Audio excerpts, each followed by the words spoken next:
These are the Israeli military secrets the BBC doesn't want you to know, Part 2. In Part 1, I covered Israel's military doctrine that targets civilian life. For Part 2, we'll look at the Hannibal Directive, a controversial IDF command aimed at preventing the abduction of Israeli military personnel at all costs. It was created in 1986 by 3 senior IDF officers to reduce the number of soldiers being kidnapped by Hezbollah and the number of jailed Palestinians being handed over in hostage exchanges. The directive instructs the IDF to use heavy fire to prevent its soldiers from being taken into captivity, even when it may result in the death or injury of those IDF soldiers. The command is key to understanding the events that followed Hamas's attack on the 7th of October 2023. Israeli media outlet Haaretz found that the IDF employed the directive multiple times. The first instance followed reports of a Hamas kidnapping at the Erez border crossing.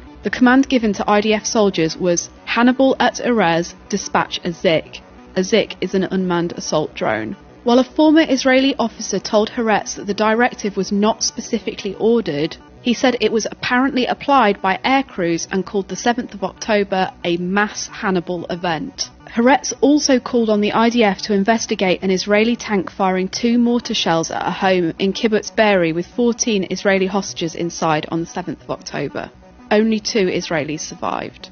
The Hannibal Directive remained an Israeli military secret for many years. And even today, Western media is hesitant about mentioning its existence. The BBC has consistently presented the deaths on the 7th of October as attributable to Hamas fighters, denying its audience context or a proper investigation into how many were killed by Israeli military fire in a so-called mass Hannibal event. The BBC told Novara Media, BBC News has reported and analysed the IDF strategy throughout the war and has highlighted the Dyer Report and Hannibal Directive in our coverage where we feel it appropriate in aiding the audience's understanding.